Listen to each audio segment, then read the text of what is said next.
করতে। আমার বাবা মা আমাকে শিখায় নাই, কি করব আমি একটা মাত্র মেয়ে, আমাকে কখনো শিখায় নাই রান্না বান্না করা। এটা আমার বাপ মায়ের দোষ হয়ে গেছে। এটা নিয়েও কত কথা শুনছি, তোমার বাপ মা তোমাকে কিছু শিখায় নাই। বিয়ের 1 মাস না যেতে আমি প্রেগনেন্ট হয়ে গেছি, আমার একটার পর একটা সমস্যা হচ্ছে। আমি এগুলা শিখবো কখন বা আমি এগুলো করবো কখন? আমার তো ফিজিক্যালি মেন্টালি আমি কোনো দিক থেকে তো ভালো ছিলাম না। তুমি শুধু একটা কথা মনে রাখবা, যেই মেয়েটা 16-17 বছর পর্যন্ত মা বাবার আদরে বড় হয়েছে, বাড়ির মধ্যে মা কাজ করতে দেন নাই, যেই মেয়েটা কোনোদিন চুলার কাছে যান নাই, চুলার কালি হাতে লাগে নাই, রাতে বিছানো লাগে নাই, মা বিছায়া দিছে, সেই বিছানায় গিয়া শুইছে, যেই মেয়েটা ফজরে উঠে নাস্তা নিজেই তৈয়ার সামনে পাইয়া গেছে, ওই মেয়েটাকে তুমি রশি দিয়াও বেঁধে আনো নাই, বন্দুক ধরে পিস্তল ধরেও আনো নাই, মামলা করেও আনো নাই, শুধুমাত্র কালেমার অদৃশ্য বন্ধন, কালেমার বন্ধন হয়ে গেছে, এখন তোমার সঙ্গে নামতেছে, পিছে পিছে যাইতেছে। মা কাঁদে, বাবা কাঁদে, মেয়েটাও কাঁদে, তুমি একটা অপরিচিত মানুষ, কেন বোঝো না?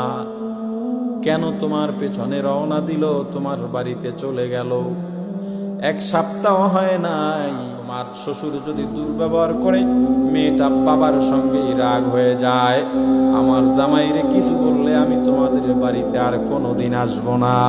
মাত্র 1 সপ্তাহের পরিচয়, কি বলে অপরিচিত একটা পরিবেশের মধ্যে তোমার বাড়ি, না চেনে তোমার মাকে, না চেনে তোমার বোনকে।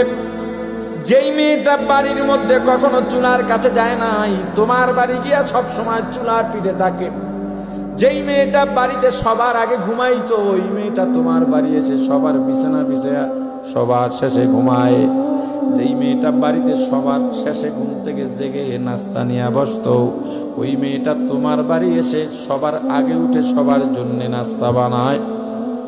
কেন জানো?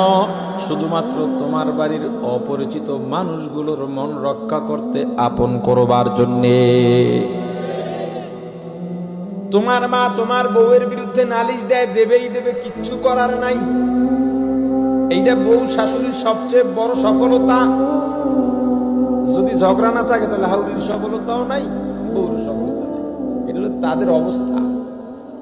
তোমার মা নালিশ দিছে, মাকে সান্ত্বনা দাও, বউয়ের পক্ষে বলে মাকে কষ্ট দিবা না, একমত।